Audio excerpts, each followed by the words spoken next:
Bueno, pues la verdad es que estoy muy satisfecho, muy emocionado y honrado por tener la oportunidad de hablar ante el público de este Ateneo.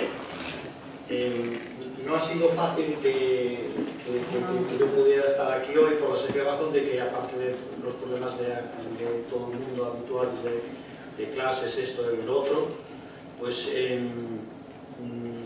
llevo 30 años fuera de Santiago. En el año 18 se cumplirán justamente los 30 de mi salida de la Universidad de Santiago y mi incorporación a la Universidad de Cantabria, y con esto también el abandono de la investigación directa sobre la historia de la ciudad de Santiago y de Galicia en general, que fue lo que hasta entonces venía haciendo habitualmente. Entonces mi contacto con esta historiografía pues es un contacto que bueno, sigo manteniendo a través de mis actuales colegas en el Departamento de Historia. De vez en cuando publico también algunas cositas en sus revistas y no me es del todo ajeno, pero me costaba mucho trabajo dar con un tema de historia compostelana que pudiera, pues eso, satisfacerme a mí y satisfacer pues también al público, faltaría más, ¿no? Entonces finalmente, porque esto llevamos más estudiándolo desde hace, ¿qué? 2 o 3 años, pues bueno, pues vamos a ver algo que yo pueda contar de un entorno santiagués, pero que al propio tiempo pues me permita a mí capitalizar otras cosas y exponerlas a ustedes relativas a cuestiones de un radio mayor, como es en este caso incluso la historia europea y por supuesto la historia de España. Y me pareció que había un elemento o un punto, un tópico, el cual podría servirme estupendamente para intentar vincular estas dos aparentes contradicciones, ¿no? Y era la celebración de las célebres cortes del año 1520 en la ciudad de Santiago. Veo que no ha venido Gerardo a ustedes, ¿no? Pero a Gerardo llevo diciendo de hace tiempo a los oídos que parece mentira que la ciudad no haya dedicado pues algún reconocimiento sobre una pared o lo que fuere a un hecho de semejante trascendencia, no solamente para la historia de Galicia, sino de Santiago, la de España y la de Europa. Porque si hay un hecho cierto y fácil de digamos así, de certificar, es que en la historia de esta ciudad milenaria, no siempre o no en todo momento la eclosión que hoy día disfrutamos de compostelanismo o de santiaguismo a nivel español y europeo fue exactamente igual. Estamos viviendo en una especie de nirvana, que nunca fue así, desde luego en la medida que lo está siendo en estos momentos. Yo pertenezco a una generación en la cual el peregrino era un bicho. Es decir, que la cantidad de peregrinos que a esta ciudad podrían venir en un año santo no es ni siquiera comparable a la cantidad de peregrinos que hoy llegan en un año no santo. Entonces, esta es una ciudad que desde ese punto de vista ha tenido altibajos. Y por consiguiente su presencia, por decirlo de alguna manera, ¿no? en los libros de historia, en la generación de hechos históricos y en el acervo cultural de Europa, bueno, pues es una evolución que también ha sufrido altos y bajos. No es lo mismo la repercusión de esta ciudad en época del arzobispo Germídez, obviamente, o del arzobispo Teodomiro, o de quien sea, que en el siglo XVIII, en el XVII, en el XIX o en el XX. Y los que tenemos cierta edad nos damos cuenta de que el siglo XX compostelano, de los años 50, 60 y sin apuros, de los 70 e incluso de los 80, no tiene nada que ver con el tema. Entonces, he pensado que mucho de esto tiene que ver, porque es una obviedad, ¿no? Con las razones por las cuales Santiago es lo que es, fue lo que fue y no fue una cosa distinta, ¿no? Y nada, obviamente tiene mucho que ver con el tema de las peregrinaciones, ¿no? Y hay un momento particularmente dramático desde este punto de vista, y dramático en sentido muy amplio, que son los primeros años precisamente del siglo XVI, ¿no? En el momento en el cual estalla en Alemania eso que conocemos por el nombre de la Reforma Luterana, y bien conocido es el arsenal dialéctico y con hechos, etcétera, que la Reforma Luterana proyecta o expande sobre una serie de prácticas particularmente odiosas para los líderes de la Reforma, como son todas aquellas manifestaciones externas de religiosidad. Uno de los principales monstruos que procuran abatir a la primera de cambio, a los primeros de cambio, es el fenómeno de las peregrinaciones. Pero no es que lo diga yo, es que lo dice Lutero, lo dice Calvino, lo dice todo el mundo. Pero incluso los propios gallegos, o algunos gallegos de la época, se percatan perfectamente de que efectivamente no cabe disociar el hecho de la Reforma luterana o lo que esto significa del fenómeno de las peregrinaciones. Y hay un autor bien conocido, que es el licenciado Molina, que escribe en 1550 una descripción del Reino de Galicia, en la cual no le queda más remedio que reconocer, y cito textualmente, que después que se levantó el malvado Lutero, con su dañada opinión, cesó algo la venida de los alemanes y franceses, que era gran parte de los romeros. No por eso dejan algunos su continua romería, y siguen diciendo, así bohemios, Bohemio se refiere a habitantes de Bohemia, así bohemios como ingleses y de otras partes donde no haya reinado aquel maldito cisma. Yo lo doy como un hecho que desde luego no cabe marginar. Pero por otra parte también hay que reconocer que yo creo que Molino no estaba muy bien informado, porque si espera que a partir de 1550 vengan ingleses o vengan bohemios, pues naturalmente tampoco tenía mucha idea de cómo funcionaba el panorama religioso de la Europa de su tiempo. Bueno, claro, y la caída, que yo creo que algún día podrá certificarse, ¿no?, del fenómeno de las peregrinaciones a partir de este momento, pues tiene que ver con una cierta opacidad, en la cual la ciudad entra vista desde fuera, que es lo que me interesa. Entonces es una operación muy sencilla: consultar los manuales de historia, sea la historia de España, sea la historia de Europa.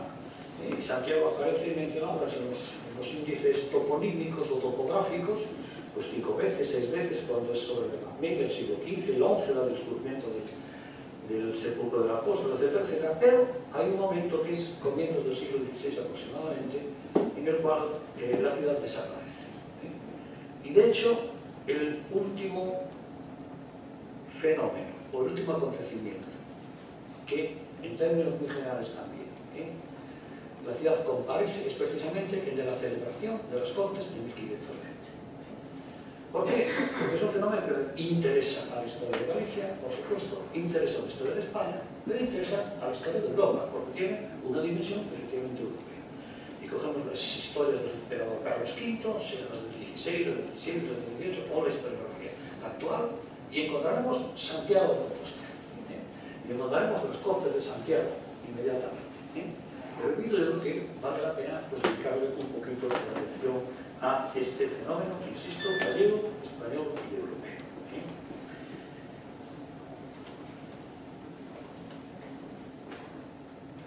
Voy a hacer una broma que a lo mejor, no sé si debo hacerla o no, pero cuando el accidente del Albia, el robo del códice calistino y el asesinato de la chiquilla esta, me decía mi colega José Ángel García de Cortázar, que también fue catedrático de historia, te das cuenta, y bien mirado no está, aunque pueda parecer algo de mal gusto, ¿no? Es decir, te das cuenta, Juan, que si quitas la trascendencia religiosa de Santiago, qué pocas cosas proyectan a Santiago fuera de su ámbito, que no sea la acumulación de dramas que se ha producido en tan poco tiempo. Y no le faltaba razón, porque en cierto modo también esto era un hecho que remarcaba, como digo, la ausencia de esa opacidad, que no sea el fenómeno puramente religioso.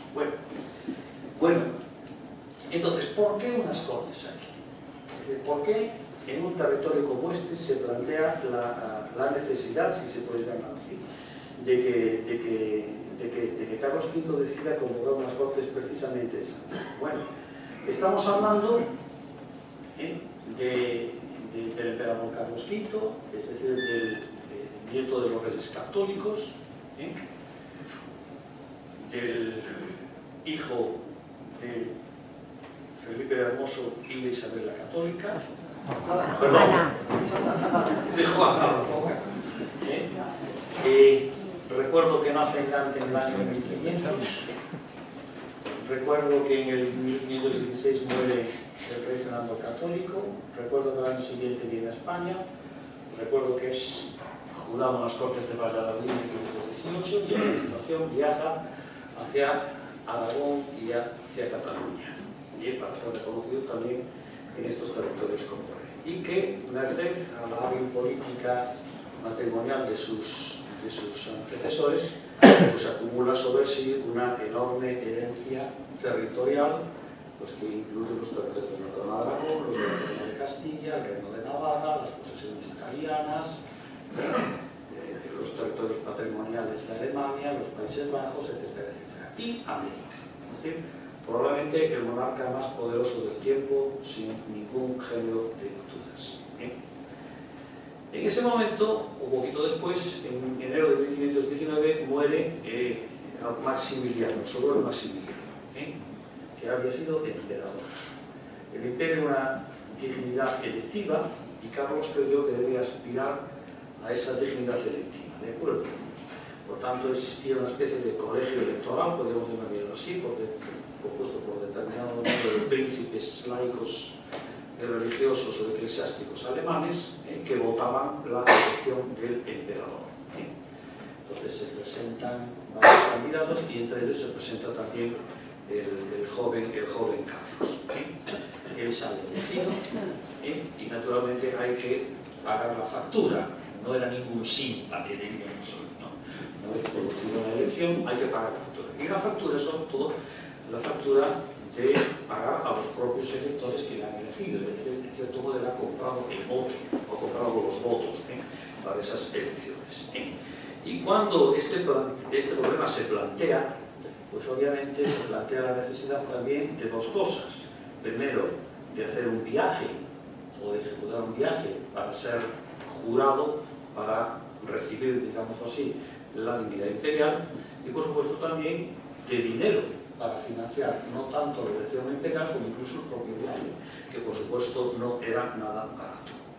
Y efectivamente, el 12 de febrero del año 1520, desde la ciudad de Calahorra, se convocan para el 20 de marzo en Santiago a los procuradores que deberían tomar alguna decisión respecto al servicio, a la ayuda, al dinero que Carlos V necesitaba para acudir a esa reunión imperial, a esa convocatoria imperial.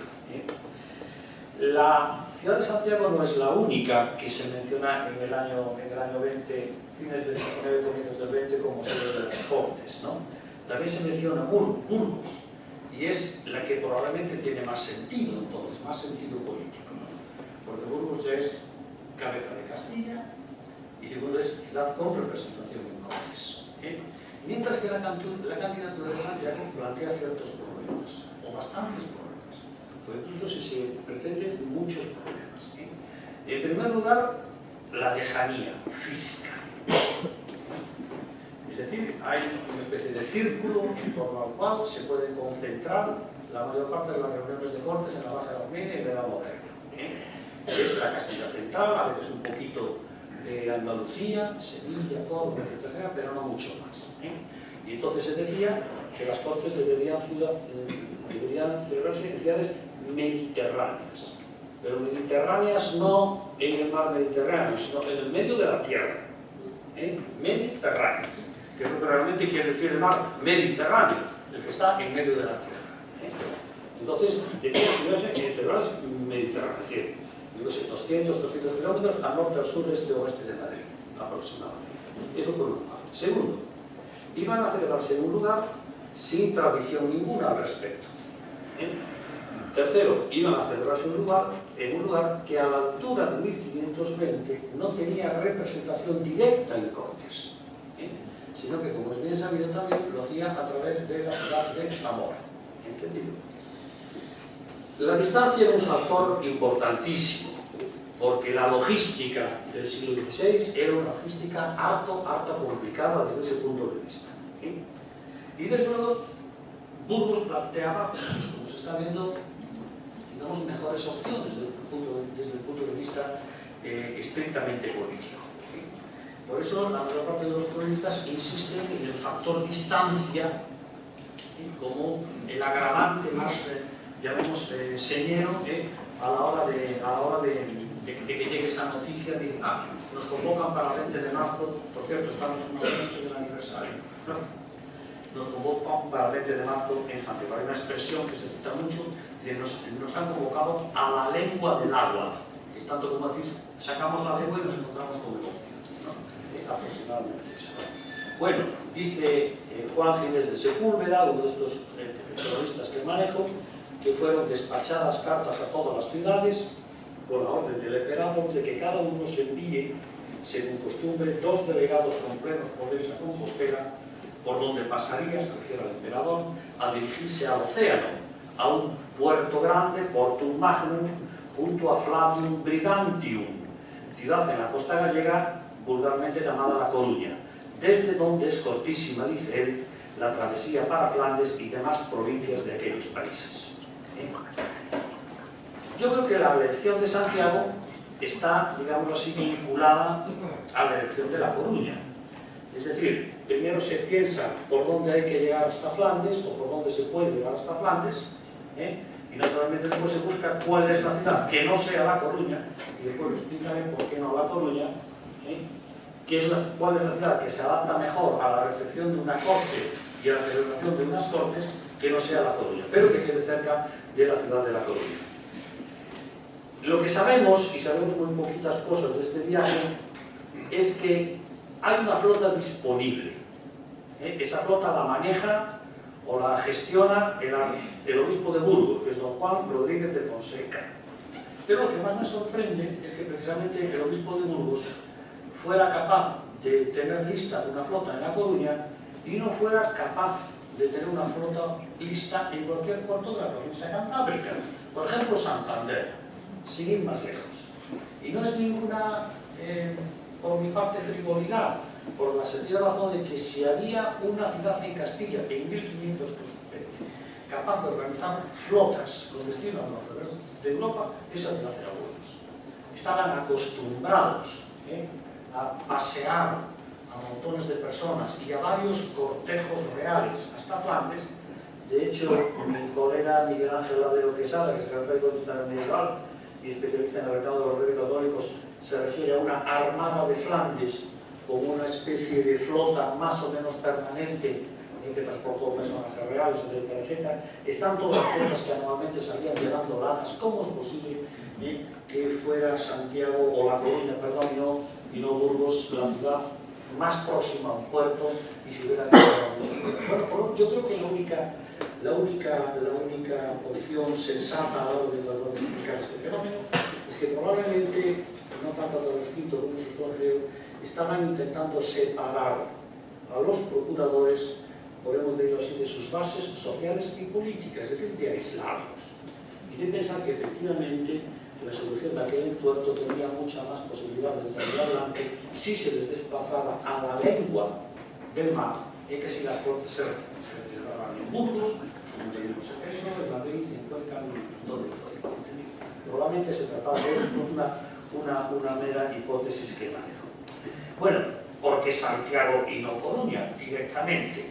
Bueno, pues las razones son obvias, pero obvias desde cierto punto de vista, ¿vale? Bueno, las dos son ciudades, ¿vale? Lo que ocurre es que son ciudades de carácter muy distinto, ¿no? Esto de ser ciudad en el antiguo régimen, pues es una etiqueta que no se otorga a todos los núcleos de población, y de hecho Santiago es una ciudad por ser sede eclesiástica, mientras que La Coruña es ciudad porque un rey, que no recuerdo en este momento, lo hizo tal, ¿no?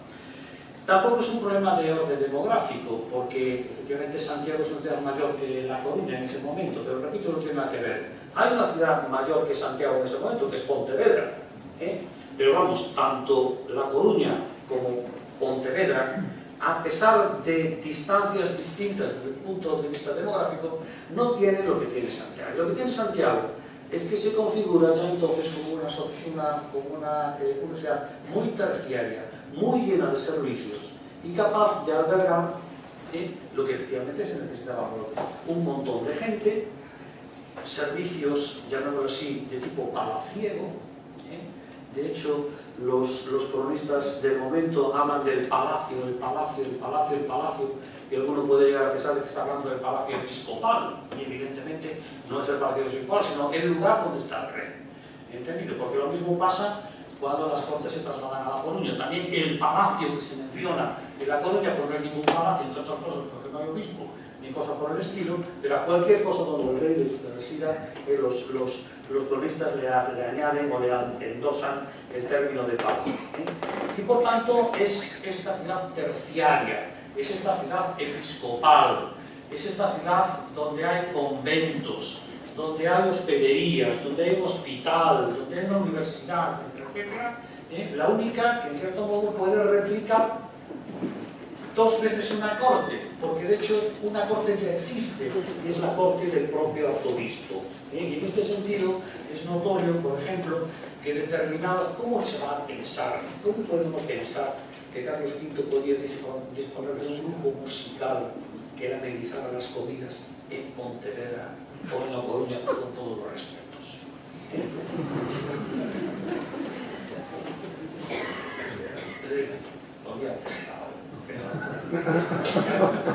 Vale. Bueno, pues entonces en cierto modo Santiago está capitalizando pues, lo que es su destino desde el momento en el cual se convierte en una ciudad de carácter episcopal desde el año 834, es decir, en el siglo IX, cuando arrebata a Ilia Flavia el título de Quirias, el título de ciudad, de la mejor manera que se puede tener, es decir, por nombramiento, repito, del papado, episcopal.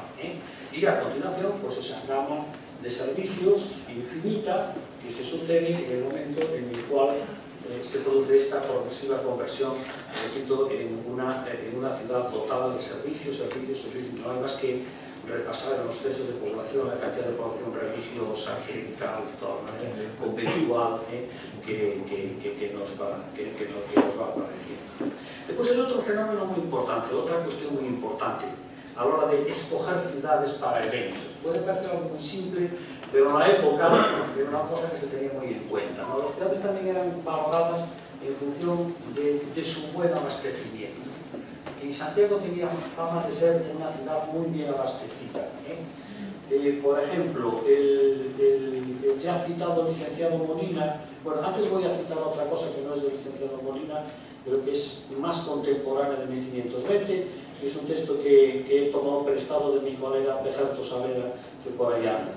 Y dice él que efectivamente se trata de una ciudad epicentro de una extensa región económica que concentraba la mayor parte de la riqueza del reino, que a su vez se concentraba entre la ciudad y la costa.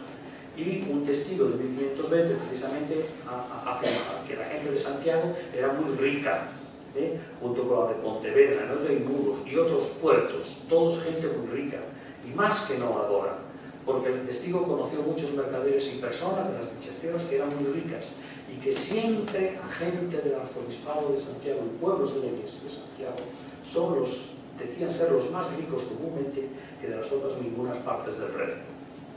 Riqueza, repito, y abastecimiento. Licenciado Molina, que hemos citado antes, dice, es poblado de gente noble y rica. Esto no lo puede decir ni de La Coruña ni de Pontevedra, con perdón.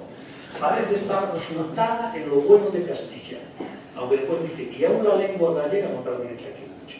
Es proveído grandemente de todos los mantenimientos y las plazas llenas de ave y de caza, con gran sobra de todas las frutas y pescados. Dice, es el puerto de todos los puertos. Por tanto, ¿para qué La Coruña y Pontevedra? Si es el puerto de todos los puertos. Porque aquí acuden todos, es proveído de toda suerte de mercadería y hay todos los servicios necesarios. Por tanto, tenemos lo que estamos buscando, en pocas palabras. El propio Molina acentúa eso que podemos denominar Santiago como ciudad de servicios.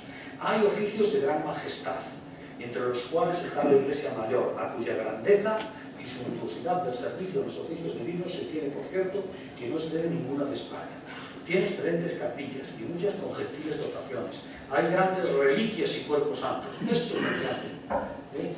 Esto es lo que hace verdaderamente. Hay en esta ciudad 12 monasterios, que no es pequeña grandeza. pues ha de ser bien principal para la de Castilla que las tenga. Hay aquí aquel gran hospital de quien ya hablamos. Está también en esta ciudad un suntuoso colegio de tan gentil edificio que en todas las universidades del mundo se estimaría en mucho. Y tenemos lo que es necesario en definitiva para la vida, que es lo que decía Santo Tomás y Aristóteles, que convenía a una ciudad. Bueno, por tanto, yo creo que Santiago cumple con lo que se pretende si se excluye las leyes mediterráneas. Cumple lo que... Bueno, ahora pasemos a la parte estrictamente política. A estas alturas de la película, es decir, en 1520, ya habían pasado bastantes cosas antes de que los procuradores hubieran llegado a la ciudad, como digo, a finales del mes de marzo. Las ciudades habían elegido sus procuradores, cada uno de ellos 2 representantes. Había 18 ciudades de voto en Cortes, 18 ciudades y una villa, Madrid, perdón, 17 y una villa, Madrid, 18 por 2, 36, exactamente. Y en estas ciudades, pues el ambiente ya estaba bastante enrarecido antes del mes de marzo de 1520. Primero por la petición de dinero, en segundo por la ausencia del rey, que como tendremos ocasión de ver, no era una cuestión baladí. Coger la maleta y hacer un viaje. Este reino no está acostumbrado a vivir sin rey. Se dijo muchas veces entre 1500 y 1521. Y estaban particularmente mosqueados, todas ellas, por la exigencia taxativa de que los procuradores acudiesen a las Cortes con unos poderes redactados conforme a una minuta que había salido del Consejo Real. Es decir, no valía cualquier poder, las ciudades debían comparecer, o los procuradores debían comparecer, sabiendo a qué atenerse en determinados temas. Y en particular, el de la votación del servicio, que era lo que pretendía el emperador Carlos V. Por tanto, esto dio lugar a muchísima tensión, a muchísimo mal ambiente. Por ejemplo, Toledo, que junto con Salamanca fue de las más revoltosas, decía: esta ciudad no otorgará el poder para consentir el servicio en ninguna manera del mundo. Y el corregidor escribía: lo de aquí a mi ver requiere ya recio castigo. Es decir, estaban pensando en la represión antes de que hubiera empezado la función. Y efectivamente, en el momento en el que se abren las Cortes de Santiago, presente el recinto, no tengo que recordar que las Cortes se abren precisamente en el monasterio de San Francisco, que habitualmente, porque son los días de la Semana Santa, el emperador ocupa el convento de San Lorenzo, el monasterio de San Lorenzo, y hay algunos de ellos que mencionan algunos acercamientos, digamos así, de Carlos V a alguna casa o algunas casas de la red de Valdedios, que está detrás del seminario, que es lo que yo decía Gerardo, que se pone aquí un algo, ¿no? Bueno, con nulo éxito, como se ha visto, ¿no? Vale. Las Cortes se tienen lugar aquí en 4 o 5 sesiones, exactamente hasta el 4 de abril. Y el 4 de abril se suspenden porque hay una mayoría de ciudades que no otorga el servicio en las condiciones en las cuales el Partido Realista, si se puede llamar así, o el gobierno quiere, etcétera, etcétera. Pero quisiera destacar en este momento que efectivamente también hay un papel gallego específico en estas Cortes de Santiago que al menos un par de cronistas recogen y que yo creo que tiene su importancia, o tiene cierta importancia.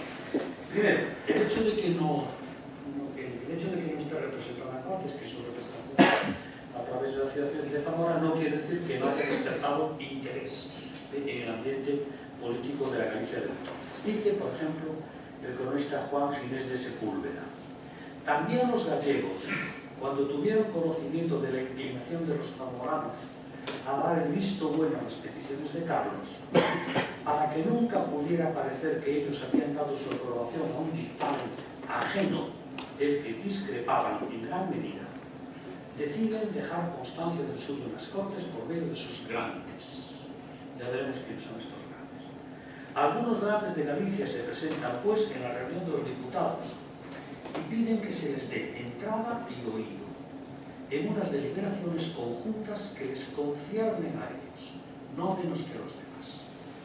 Cuando fue rechazada su propuesta por el obispo de Badajoz y por García de Padilla, presidente de las Cortes, y no habiendo conseguido su objetivo, declararon públicamente que Galicia no ratificaría la determinación de los zamoranos.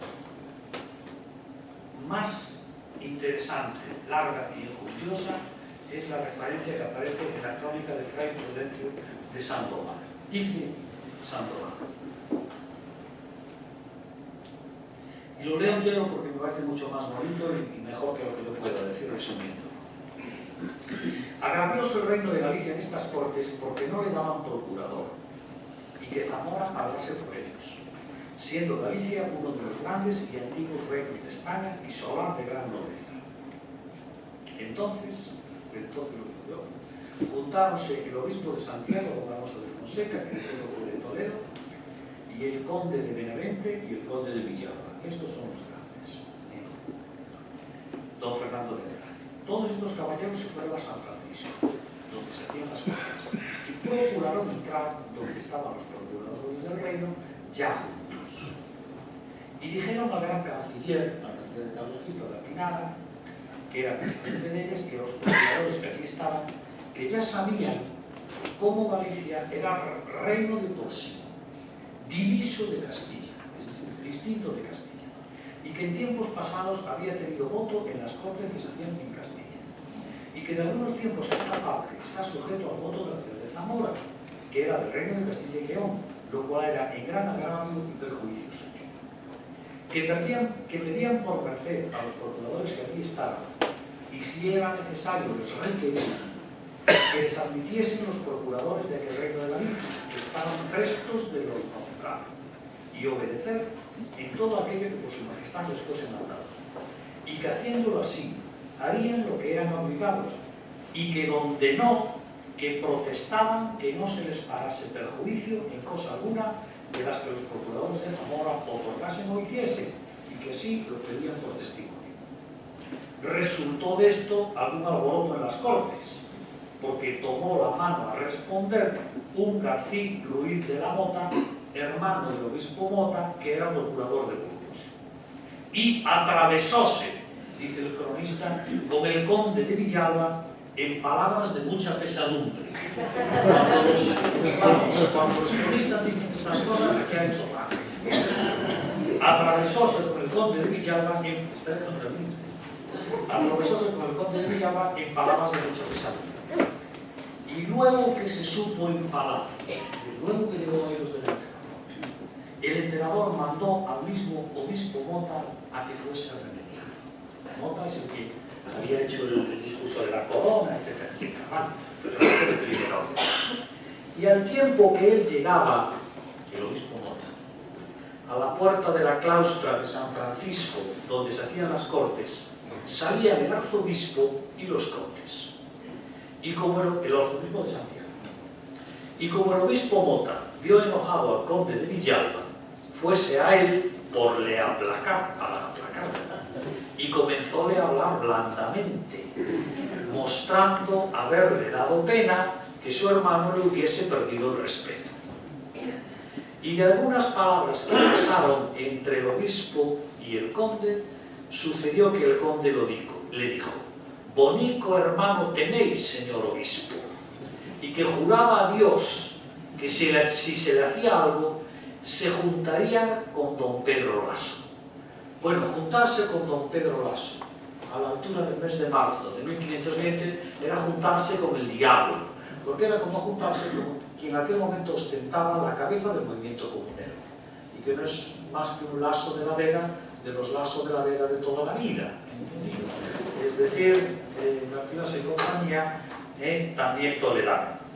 Y sigue diciendo el cronista: y como don Pedro Laso, y aquí ya lo identifica, ¿no? Y como don Pedro Laso andaba tan metido en lo que tocaba al reino y no estaba muy contento Chevres y los otros que gobernaban, luego que se supieron en palacio estas palabras que el conde había dicho, el conde de Villalba, en cuanto a juntarse con don Pedro Laso, vino un alcalde y mandó al conde de Villalba que dentro de una hora saliese de la corte desterrado. De la corte, Santiago, de la corte desterrado, y que no entrase en ella sin licencia de su majestad. A la hora se salió el conde de Santiago y fuese a La Coruña, donde tenía su casa y asiento. Pero luego que su majestad pasó de Santiago a La Coruña, mandó alzar el destierro al conde. Bueno, es decir, la grandeza de Galicia no tenía ningún inconveniente, según este testimonio, en vincularse con el sector más radical en aquel momento del movimiento comunero, representado por don Pedro Laso. Bueno, James era regidor de Toledo, es de las personas más activas en la ciudad de Toledo a partir del momento en el cual llega la noticia de la reunión de Cortes, y de hecho encabeza una especie de embajada que, habida cuenta de la importancia que Toledo tiene en la constitución política de Castilla, pues es una embajada importante. No participa en las Cortes, porque no es procurador, ¿entendido? Pero está brujuleando, dando vueltas por aquí e intentando desde luego pues eso, engañar al resto de los procuradores que estaban de momento convencidos hasta el último extremo de la oposición a Carlos V. También fue desterrado, este fue el leve, fue el ladrón, antes que a La Coruña. Bueno, ¿qué es lo que reclaman estas gentes? Vamos ya al programa propiamente del PIB. Bueno, yo creo que estamos bastante bien informados respecto a lo que se reclama en estas cortes, ¿no?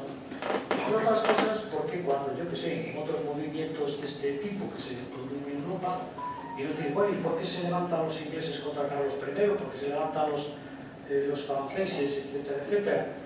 Bueno, pues lo sabemos a posteriori, ¿no? Porque después se redactan constituciones, se redactan leyes, es decir, deducimos ex post facto en la reclamación del programa reivindicativo de unos u otros movimientos, ¿no? Bueno, en este caso tenemos la fortuna de contar, digamos, con una constitución redactada anticipadamente, o algo que yo me gusta llamar así, una constitución redactada, porque es un programa tan completo desde el punto de vista político que efectivamente, si tuviéramos que calificarla, no dudaríamos, o yo no dudaría en calificarla como una constitución. Y es lo que solemos denominar los historiadores como el llamado proyecto de ley perpetua.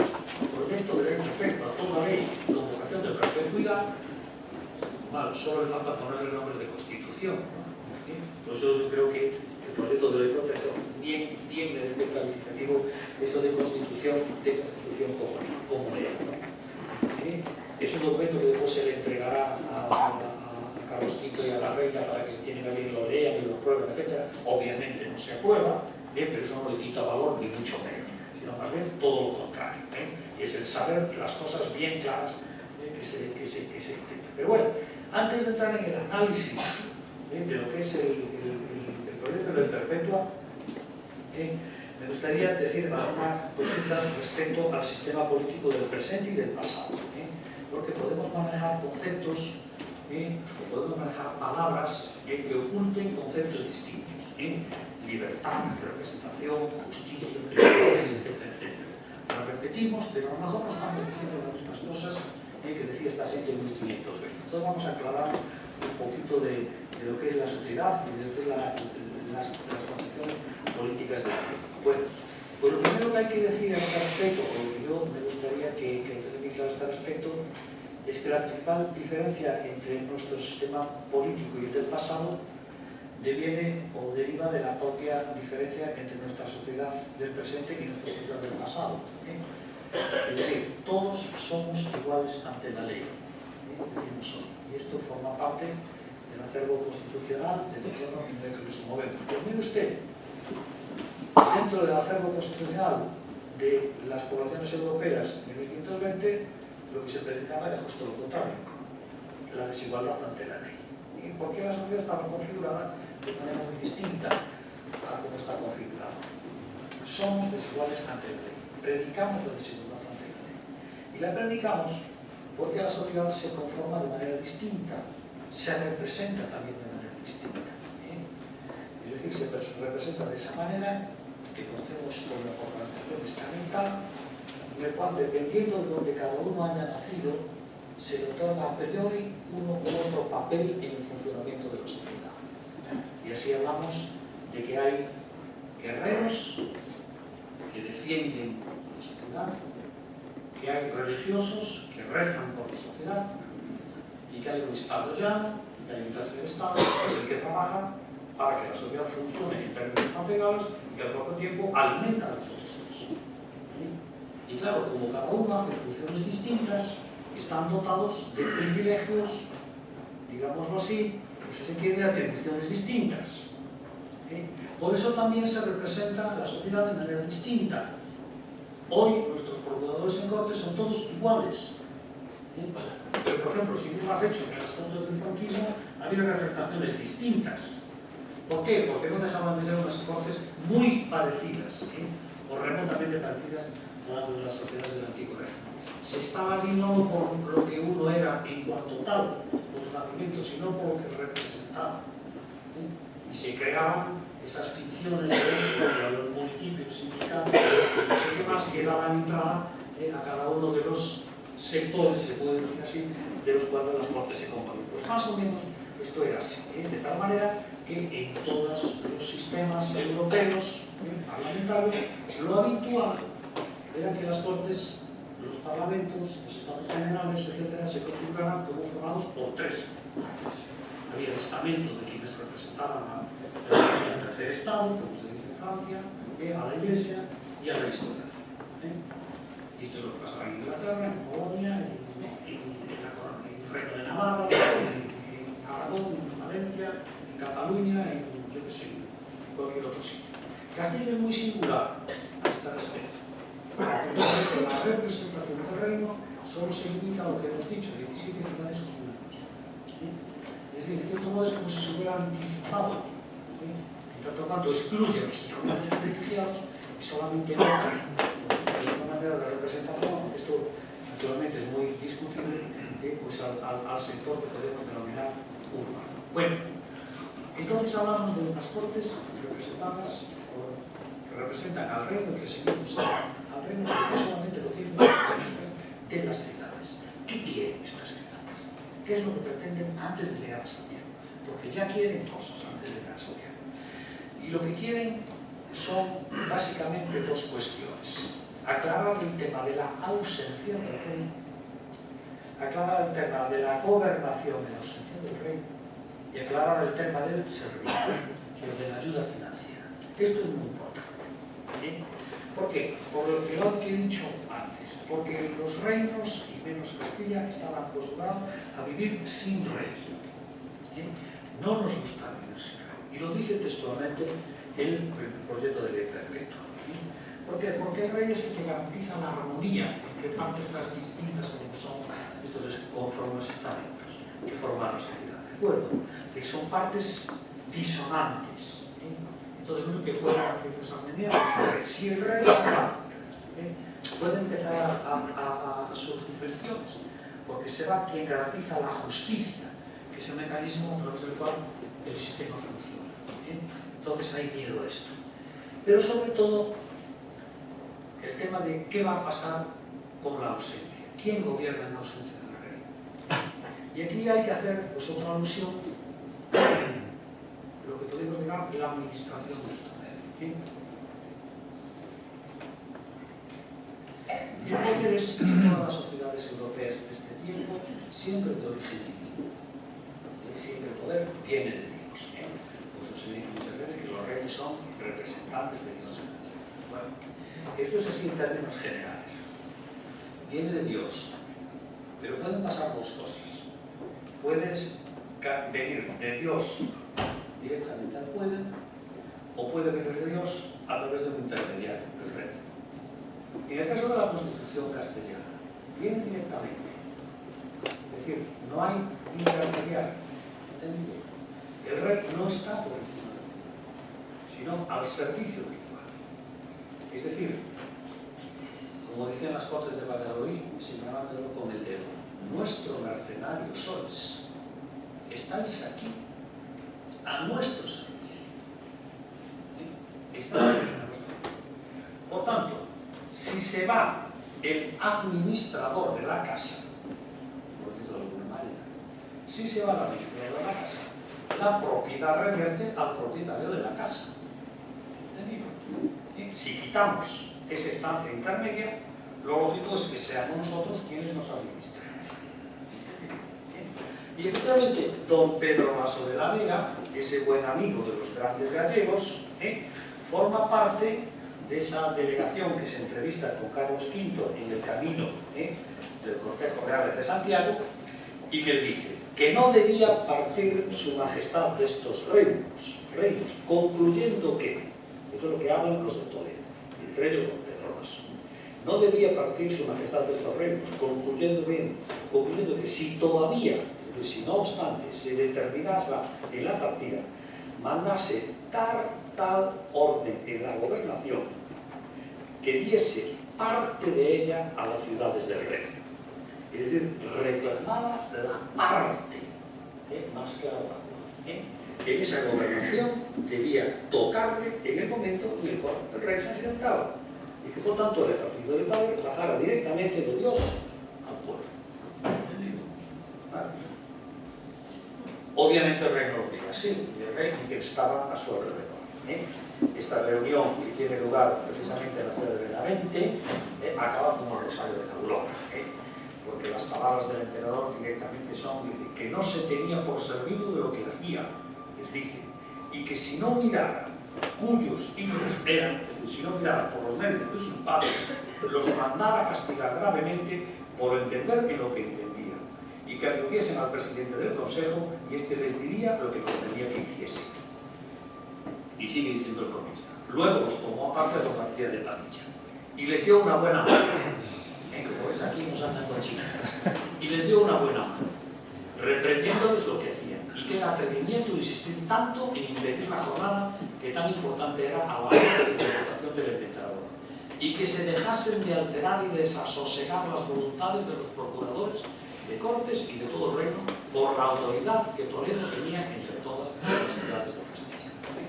Bueno, pues no obstante, la comitiva siguió andando, los Cortes se abrieron, duraron esos 4 o 5 días, como digo, en la ciudad de Santiago, luego se trasladaron a La Coruña, duraron un poquito más, finalmente el servicio se aprobó, Carlos V embarcó, de acuerdo, y los procuradores volvieron a sus ciudades una vez disueltas las Cortes. ¿Vale?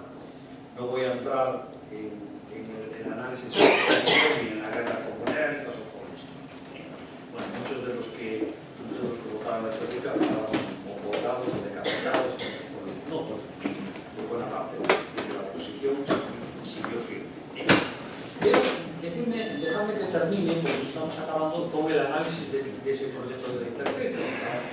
Modo de ver, pues es esto que de la Benavente, etcétera, es como el prólogo de las cosas, la ausencia, el servicio, etcétera. Pero en el caso de nosotros tengamos parte, como dice el texto, parte en la gobernación de ella, ¿cómo nos vamos a organizar? Pues nos vamos a organizar de la siguiente manera, y eso es a lo que responde el documento que estoy contando.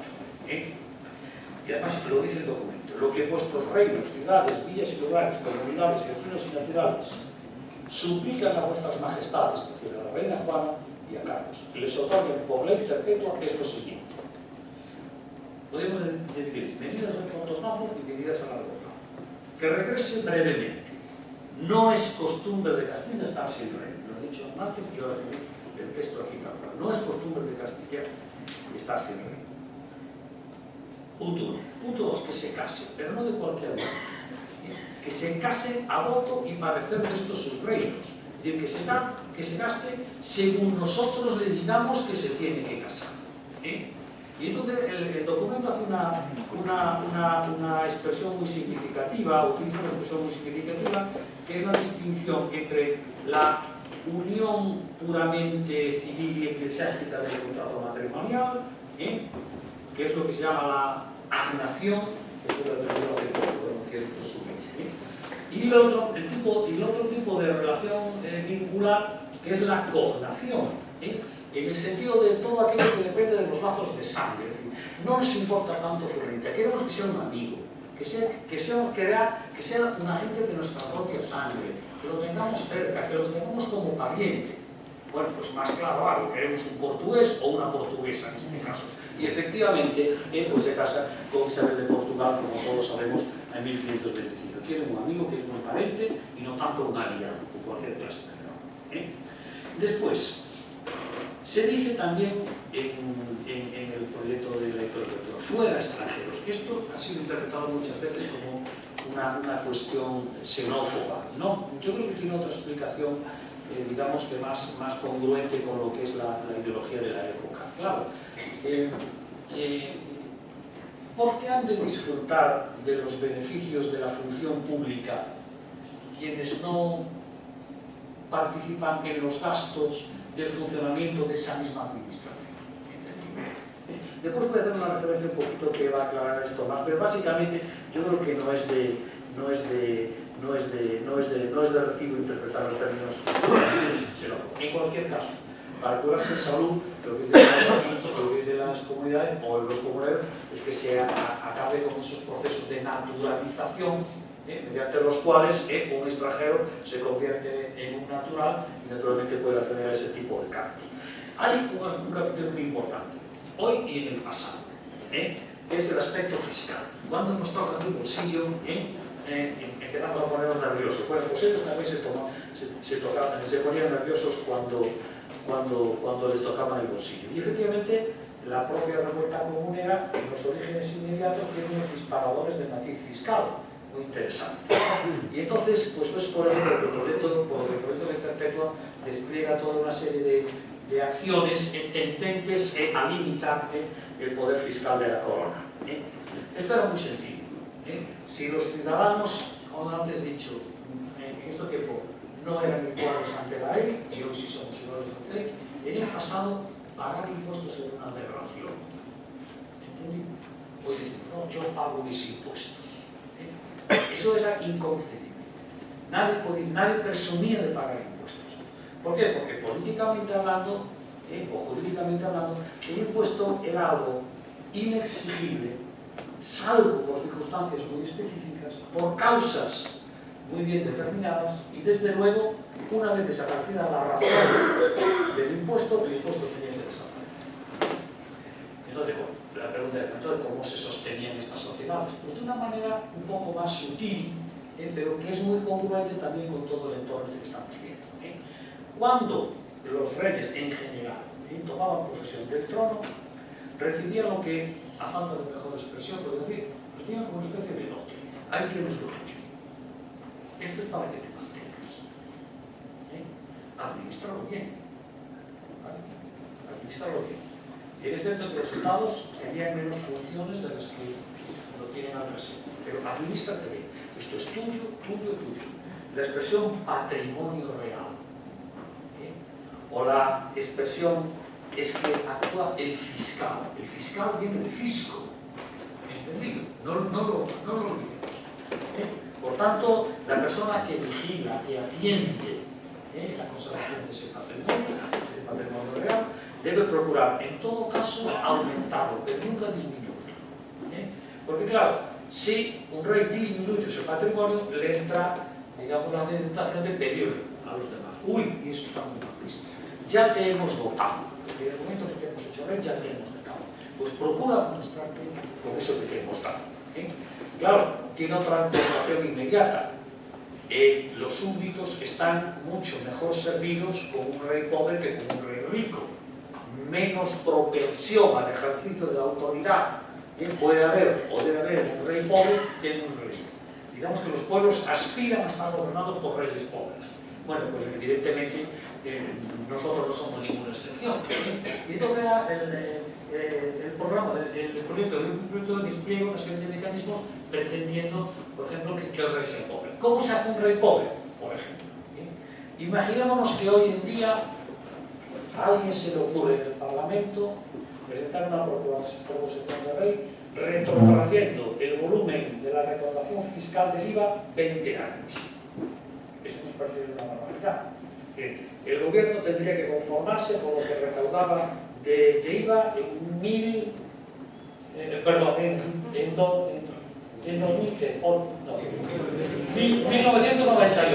Bueno, es una barbaridad. Bueno, pues Pues es lo que le piden que, por ejemplo, el nivel de la fiscalidad indirecta regrese a las cifras de 20.494,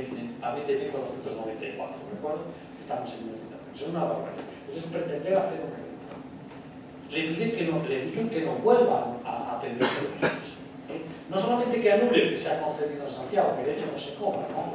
Con Santiago de Coruña, sino que no vuelva a contar con las Cortes para pedir servicios. Tratan de hacer un proyecto, pero no por sí mismo, sino porque cree que efectivamente el disponer de dinero lo puede, digamos que, proporcionar ciertas tentaciones que desde luego a los contribuyentes y a los súbditos no convienen. Y desde luego, sí es cierto también que el concepto de derecho perpetuo realza el papel del reino, potenciando la representación del reino en la gobernación de todo. Primero, pidiendo unas cortes estamentales, no reducidas al papel de las ciudades, sino unas cortes en las que esté el clero y en las que esté la nobleza. Unas auténticas y pequeñas cortes, un parlamento, pues eso, como el de Cataluña, como el de Valencia, como el de Navarra, como los Estados Unidos de Francia, como el Parlamento de Inglaterra, o lo que sea, cualquier que estén, pues los estamentos de la. Segundo, unas cortes que no tengan presidente, déjenlos quedar tranquilos. Segundo, unas cortes a las cuales los procuradores acudan sin poderes, como los que provocaron como protesta electoral. Nadie nos tiene que dar instrucciones de cómo tenemos que ser elegidos. Y pues algo que es importantísimo. Hoy en día tenemos periodos de cortes de periodicidades cambiantes, 3 años, 4 años, 5 años, y damos como hecho asumido que efectivamente siempre ha sido así. Es decir, que los representantes tienen una capacidad, por decirlo de alguna manera. Bueno, pues esto no ha sido siempre así. Es decir, las asambleas parlamentarias se han reunido habitualmente cuando los reyes las han convocado. Por tanto, en buena medida siempre han dependido de la convocatoria de los reyes. Y si tú te dotas de un sistema parlamentario en el cual la renovación de las Cortes sea automática y no depende de la voluntad real, pues eso está en el proyecto de ley concreto. ¿Entendido? Por tanto, se genera un sistema en el cual se puede hablar de que se propugna, se entiende, se vislumbra, se avizora, como se quiera denominar, un poder, llamémoslo así, de la Asamblea Parlamentaria, de la representación del reino, mucho mayor de lo que en esos momentos estaba haciendo. El hecho de que no se configure, que no se materialice, no quiere decir que no tenga su valor. Y yo creo, entre otras cosas, porque el programa político no se acaba con la derrota. Se suele hablar al respecto de esto de un fracaso militar o la derrota militar y una victoria política. Y yo creo que es cierto. Es decir, lo que hay en el presente es que Carlos V en algún momento tiene que venir y tiene que verse las caras con sus súbditos. Y tendrá que volver a convocar cortes, porque va a estar necesitando dinero toda su vida, como de hecho sucede. Entonces, por ejemplo, hay cosas como el tema este de que las cortes se renueven a sí mismas automáticamente sin necesidad de convocatoria, que suenan muy revolucionarias, ¿de acuerdo? Pero en la práctica sí sucede. Como los servicios se pueden pedir cada 3 años, y naturalmente siempre se agotan, el rey se ve forzado a convocar cortes cada 3 años, independientemente de que quiera o no quiera. Siempre tendrá cortes. Por tanto, no hay periodo en el cual más sucesión de cortes haya y menos intervalo intracortes haya que el reinado de Carlos V. Por tanto, hasta sin querer el éxito político del programa comunero, repito, no se termina, ni se agota, ni se agosta, ni se cancela, ni nada. Medidas de los años 25, 30, incluso apuras 40, etc., recuerdan el espíritu, repito, de esta revolución, a la cual yo creo que la ciudad de Santiago, a la vista de los antecedentes, pues no puede dejar de homenaje. Y nada más, muchas gracias.